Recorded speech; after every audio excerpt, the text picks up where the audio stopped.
This episode is brought to you by Paranormal Playback, a new podcast where hosts Shar, Mel and Laura recap the spooky and entertaining world of paranormal reality TV. Each week they take a fresh look at popular shows like Ghost Adventures and Kindred Spirits, blending humour with insight as they pull apart what's happening on screen. The three of them are a mix of believers and skeptics, which makes for really fun conversations, sometimes leaning into mystery, other times asking the questions viewers might be thinking themselves. With their background in creative production, they know how these shows are put together, so they're great at pointing out the moments that feel real versus the ones that might be more for the cameras. And their segment, This Old Haunt, digs into the true crime side of paranormal investigations, separating fact from fiction. With Halloween coming up, it's the perfect time to add something spooky, funny and a little addictive to your playlist. For even more spooky, ghostly, paranormal content with a humorous spin, go check out Paranormal Playback.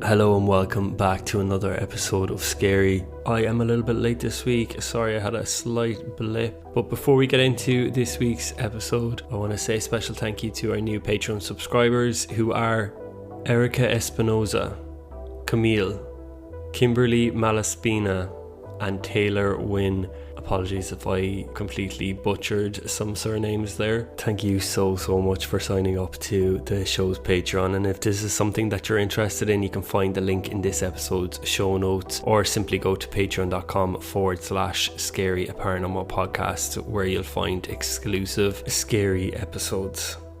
But now, let's get into our next encounter.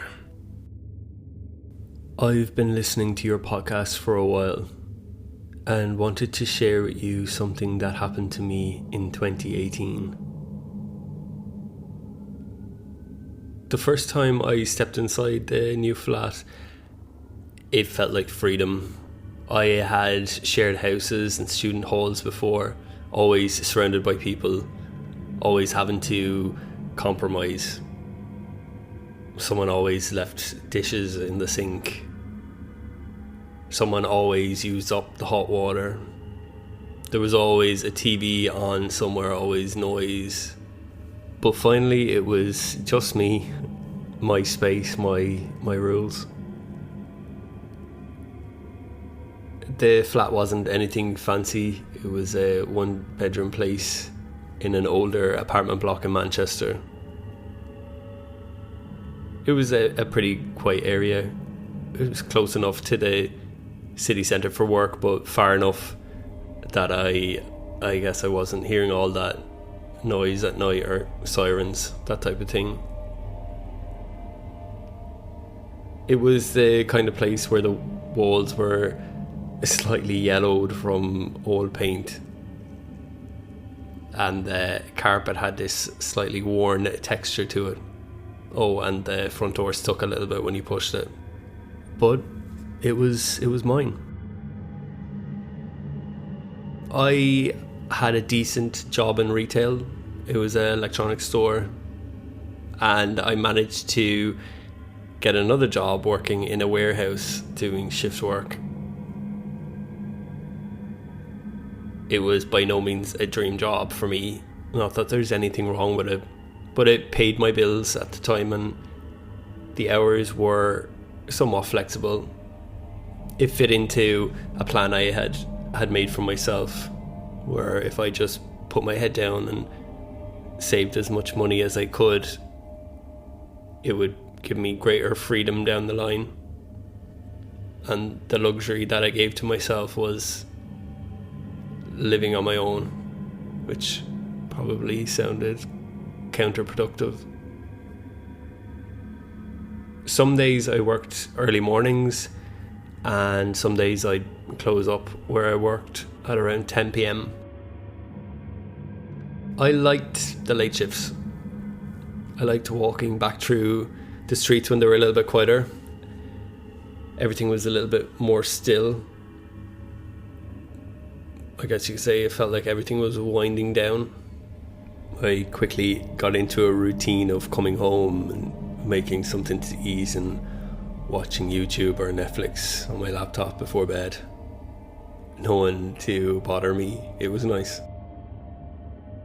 For a while. About 2 months after I moved in, a few, I want to say, strange things started to happen. They were the kind of things that you probably wouldn't really think about twice. And only when I look back, I realise how many small things there were. We're talking a drawer slightly open, my phone not where I thought I'd left it, the remote control on the arm of the sofa instead of the coffee table. That type of stuff where you couldn't really say it was someone else or a ghost. It was nothing major. Nothing that couldn't be explained by tiredness or, I suppose, distraction. And I also will admit I was smoking a bit at the time. But then one night I remember coming home from work and finding the bathroom door open. That might not sound strange, but I always kept it shut. It was a habit that I had, one of those things that you do without thinking. Did it freak me out? Yeah, it kind of did. But when you look around and you can see that there's nobody there, you second guess everything. Maybe had I been in a rush? Did I forget this isn't a big deal? I pushed the door shut and went to bed like normal. After that, I started noticing things more. The kitchen cupboard where I kept the mugs was open one morning, even though I swore I hadn't touched it the night before. One time when I was brushing my teeth in the bathroom, the TV turned on by itself. All these small things, small unusual things happening made me somewhat paranoid, I guess. I tried to put it to back in my head, but sometimes when I was sitting on the sofa or lying on the bed, I'd get this weird sense like something was a bit off, and I'd find myself looking around the room trying to figure out what had changed, but there was never anything obvious, just a feeling. Then came the night I woke up to the sound of my bedroom door handle moving slowly. I presumed I was being burgled and remember sitting bolt upright in the bed, listening for any sound whatsoever. There was nothing. I managed to get out of bed and slowly moved towards the door. I had grabbed my phone and turned the light on. After listening for a minute or two, I just opened the door really quickly. Was expecting to be greeted with the face of some person, and there was nobody there. Turned on the light, walked all around the flat, and there was nobody there. The front door was locked. The windows were closed. I didn't really sleep for the rest of the night, and the next morning I remember feeling like a zombie. I hadn't slept, even closed my eyes much. Every minute I heard a little sound, my body be tensing up and thinking that, there's somebody here again. When you live on your own, you don't have somebody else to validate something like every little sound or weirdness. And again, you start to doubt yourself, thinking it's your imagination. You'd been dreaming. No, you just heard a neighbouring flat. They closed the door. It sounded like your door. I finally managed to drag myself out of the bed, have a shower, and make my way to work. Before I left the flat, I made sure that the front door was locked. I checked it probably 3 times. That whole day in work, I want to say I felt freaked out.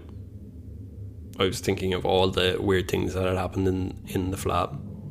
I started to tell my co-workers what had happened. By the time the shift had ended, I was dreading going home, which is stupid. It was my flat. I remember walking up the stairs to my floor and feeling my stomach tighten. I stood outside the door for a moment, eventually turned the key and stepped inside. I remember dropping my bag on the floor and just kind of scanning the flat. Sofa was the same, countertop was all clear, the hallway light was still off. And then I saw the coat. I always hung my jacket on the same hook near the door. I'd been doing it since I moved in. Another reflex, just like shutting the bathroom door, but now this jacket was draped over the back of the sofa. I hadn't put it there. In fact, I hadn't wore it in a couple of days. I remember having this weird feeling in my hands. I suppose it was adrenaline and the blood was leaving my fingers. I don't know why I remember that. And eventually I reached for my jacket and lifted up. And when I felt the weight of the jacket, I knew, it sounds silly, but I knew that it was something that couldn't just fall onto the sofa from the distance of the door, if that makes sense. You would have had to have placed it there. The flat is pretty small, and I just slowly moved through it with my heart pounding, checking every room, every corner, the wardrobe, under the bed, behind the shower curtain. There was nothing, no one. I just stood in the middle of the living room with my mind racing, thinking, am I losing my mind? Is there something medically wrong with me? I called one of my closest friends to tell them what happened. I don't know if they believed me. They listened, but kind of made light of it. Said I had a ghost. I kept all the doors open, so if I heard a noise somewhere, I'd be able to go and check it as quick as I could. Nothing happened that evening. That night I remember laying in bed, barely moving and keeping the bedside lamp on, listening to every noise that your neighbours were making or any creak. And eventually I started to drift off to sleep. And just between that state of going into a deep slumber, I heard this noise.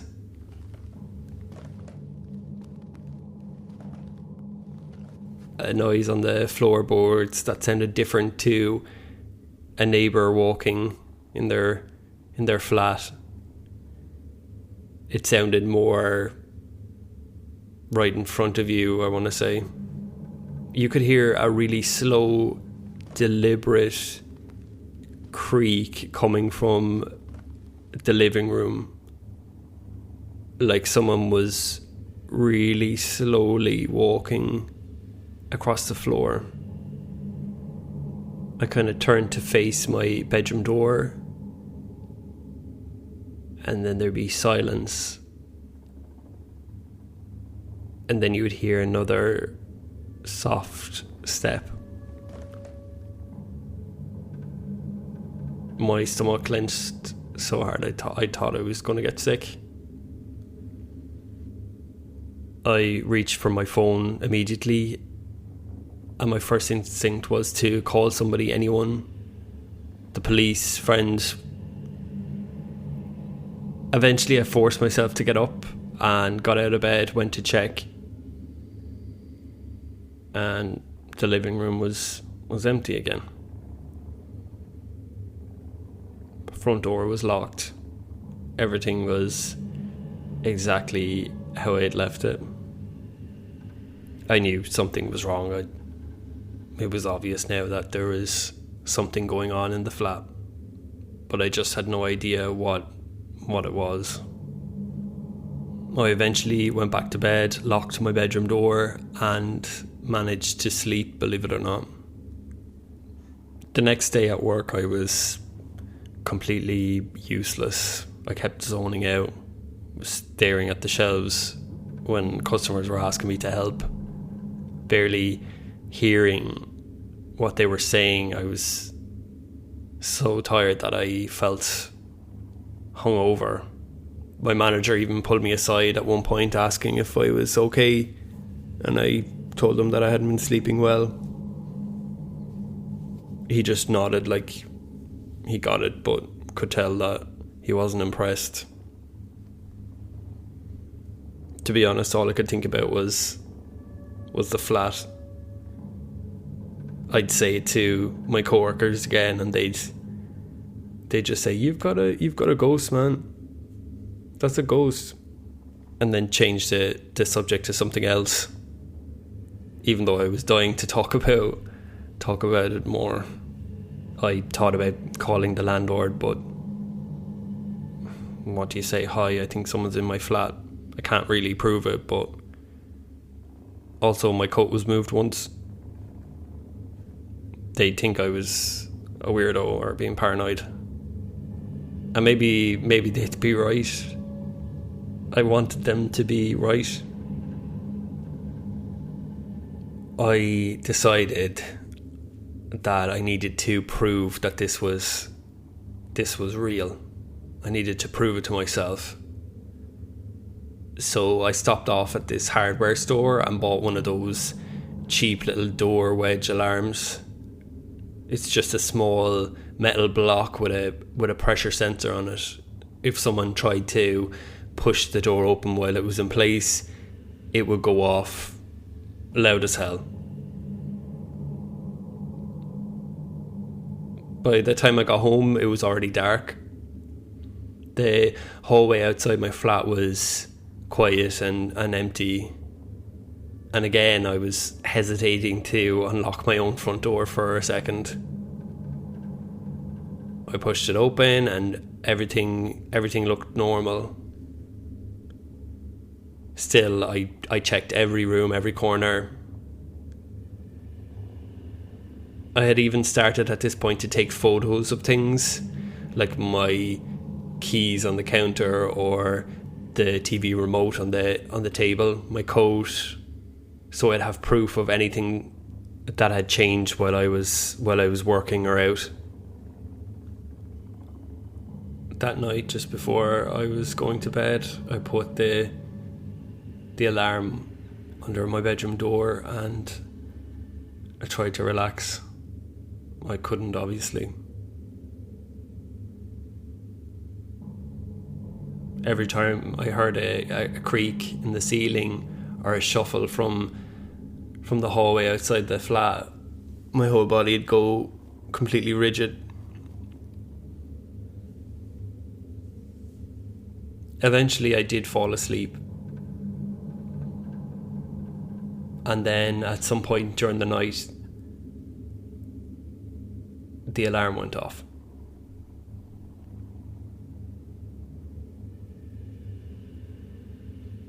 I was jolted awake so fast that I nearly fell out of the bed. My heart was racing and I just grabbed my phone immediately. The noise was coming from my bedroom door, which had now been slightly pushed ajar. I shot out of the bed and my hands were shaking so much that I nearly dropped my phone, and this alarm was just going off, echoing through the whole flat. And by the time I reached the door, I quickly grabbed the alarm and just switched it off. And right before I switched it off, I could have swore that I heard some more noise coming from the front door of my flat. I turned on all the lights and went up to the flat door, looked through the peephole, and there was nobody there. The hallway outside was completely empty.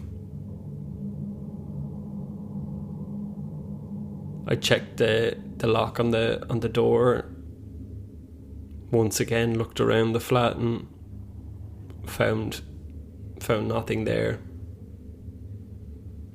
It was 4 a.m. when this all happened, and there was nobody I felt I could call at that time. I didn't get any sleep that night, and as I lay in bed, I remembered the pictures that I took of the different items around the flat. So I took out my phone and started to scroll through the pictures. And I went and checked, and the remote was still on the coffee table. My coat was still on the hook. My keys were... The photo I took of my keys showed them sitting on the kitchen counter right where I left them. But now they were on the coffee table.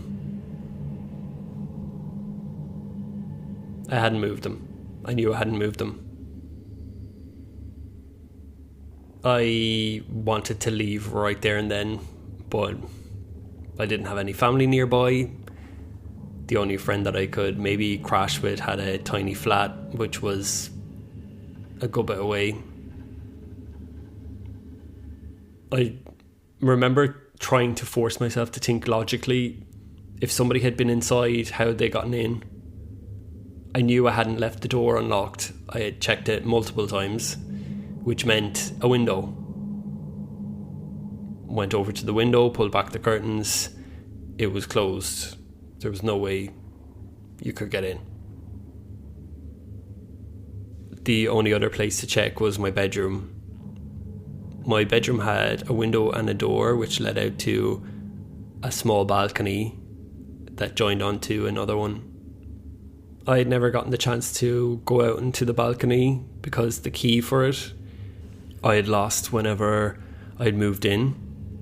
That morning I rang my boss and made up an excuse to say that I was unwell, I wouldn't be able to come in, and I went to the local coffee shop, talked for a few minutes, and then decided just to get the lock changed. I rang the landlord and said to him that I felt that the place wasn't too safe and that if I paid for the lock to be changed and gave him the key, would he be okay with it? And he agreed. That afternoon I got a guy to come over and swap the front door lock. When he was just about done, the landlord arrived to get the spare key. He left. One of my friends came over. We had some drinks. We watched a movie. And eventually they left and I went to sleep. The next morning I woke up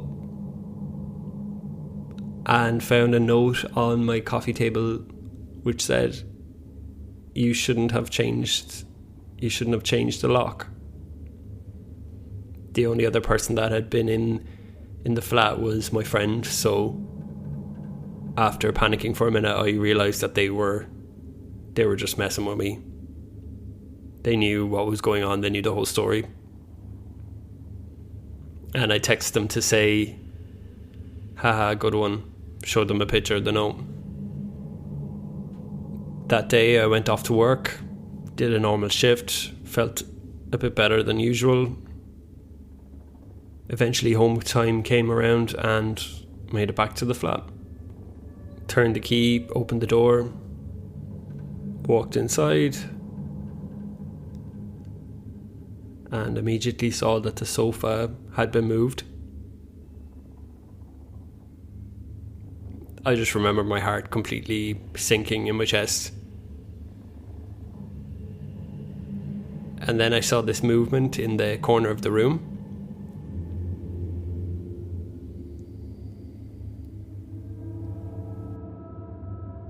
In the corner of the room was this thin, pale, wide-eyed man who was staring in my direction. He didn't move, he didn't flinch. Then he started to kind of play with his fingers a bit. I just turned and ran. This guy looked creepy as hell. I called 999 and told them that there was somebody in my flat. Didn't know who it was. They asked for my address. I told them that this guy looked dangerous to me, and they said that officers were on their way. They were there within minutes, which I couldn't believe. I told them the number of my flat, went upstairs with them. They told me to wait outside. 2 of them went inside. And then I heard them talking to somebody in the flat. One of them came out to the door and said, do you know him? And I replied, no, I'd never seen him before, didn't know who he was. And the officer said, he says he lives in the building. I just replied, who is he? Who? He said he's a tenant, he lives in the apartment next to you. He's not saying how he got in, but he's got 2 sets of keys in his hand. And that's when I realised a few weeks prior I had lost a key to the front door, and on that key was the key to my bedroom balcony door. My friend had the spare key to the flat, and at the time of it happening I didn't want to tell my landlord that I had just lost the keys, so I was just operating with this spare key. It turns out that this guy either robbed the keys from me somehow or found them and had been coming in to my apartment in the nighttime, sometimes through the front door and sometimes through the balcony. He had been in my flat for weeks, both in the day and in the night. Goes without saying that this guy was mentally not 100% there. That night I didn't want to stay there, so I ended up staying with my friend. I broke the lease the next day. I didn't really care about the money at the time. Didn't really care about anything except getting out. A couple of days later I moved all my stuff, went to a new building, back to sharing with housemates. I didn't want to stay on my own for a while.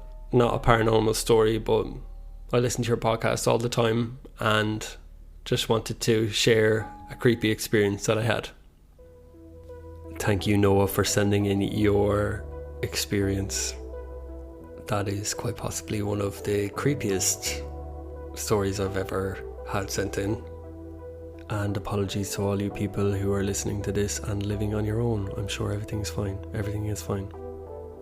If you have your own paranormal or creepy, weird story like this that you'd like me to narrate on the show, you can send it to scaryaparanormalpodcast at gmail.com, and it just might get made into a future episode.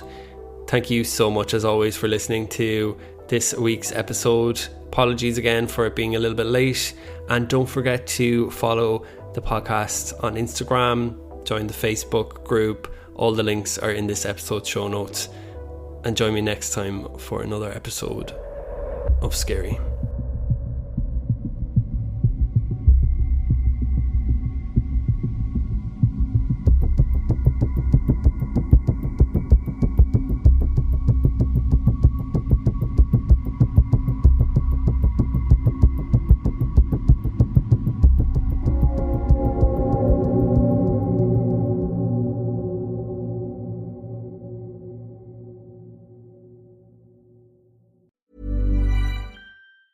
Hey folks, it's Mark Maron from WTF, and today I want to talk to you about Boost Mobile. So you're thinking about upgrading to the amazing new iPhone 17 Pro, the most powerful phone yet, with 8 times optical zoom.